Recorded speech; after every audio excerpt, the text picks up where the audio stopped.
AITA for telling my ex-MIL that I have every right to move on with my life. I, 36 was married to Sarah, then 30F, for 4 years. We have a son together, Jerry, who would be turning 8 next week if he were still here, if I even knew where he was. 6 years ago, Sarah vanished. One minute we were in the middle of a bitter custody battle. The next, she and Jerry were gone. The day it happened is burned into my memory. It was her weekend to drop Jerry off. I waited, watching the driveway, checking my phone every 2 minutes. I called. No answer. Hours passed. I drove by her place, empty. The silence was deafening. After 24 hours, I filed a missing persons report. Turns out, she crossed state lines in violation of our custody order.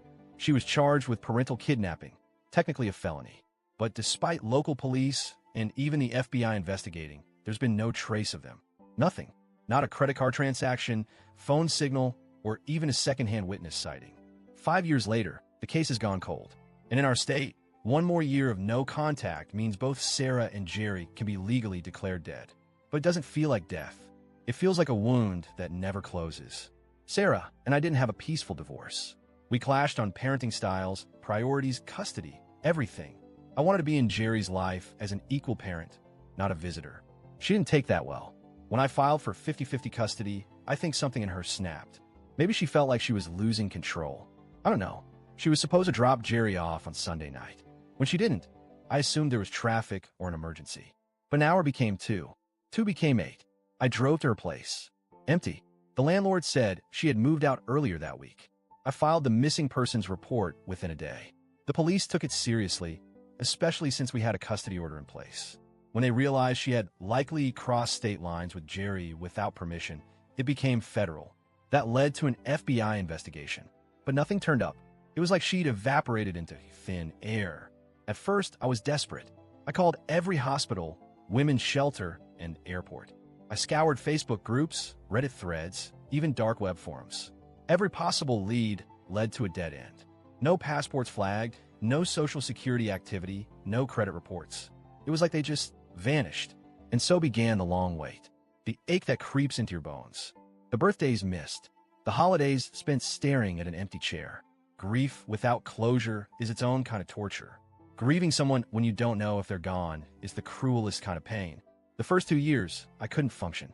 Every knock on the door, every child's voice in a supermarket, I flinched.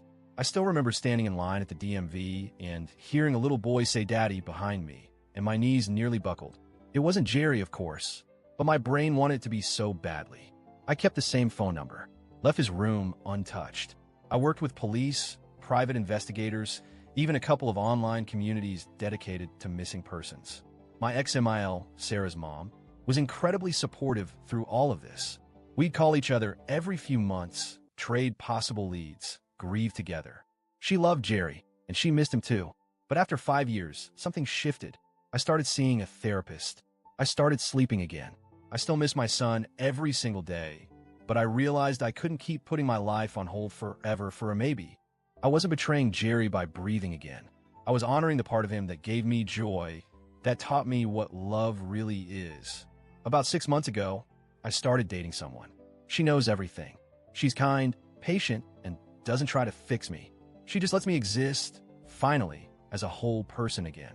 We're not rushing into anything, but for the first time in years, I feel something like hope. Everything was going okay, until my ex-MIL found out I was in a new relationship. We hadn't spoken in a few months, but she called me out of the blue after hearing from mutual acquaintance that I was moving on. At first, the conversation was cordial, like always. Then her tone shifted. She asked, "How could you do this? What if Sarah and Jerry come back? How will they feel?" I told her gently but firmly that I had to start living again. That Jerry would want his dad to be happy, to have love, to stop suffering in silence. That I hadn't given up, but I couldn't stay frozen forever. She didn't take it well. She told me I was betraying them both, that I was giving up too soon, that I should be ashamed. Her voice cracked, and I could hear her breaking over the phone. I know she's hurting. I know she's lost her daughter and grandson too. But in that moment, it felt like she wanted me to drown just so I wouldn't swim ahead of her. I told her calmly, but clearly, that I have every right to move on. That doesn't mean I've stopped loving Jerry. It means I'm choosing not to be consumed by an absence I can't change. She hung up. We haven't spoken since. That phone call has haunted me for weeks. I know grief doesn't look the same for everyone. I know my ex MIL is still holding on to hope, and maybe she always will. But does that give her the right to tell me how to grieve? How long to wait? Whether I'm allowed to feel love again? I think about Jerry every day. I talk to him in my head. I imagine what he'd look like at 8. But I also know he wouldn't want me to disappear the way his mother did. He'd want me to live. He'd want me to love. So, AITA for telling my ex MIL that I have every right to move on with my life. Or am I really betraying the memory of my son and ex-wife by trying to build something new?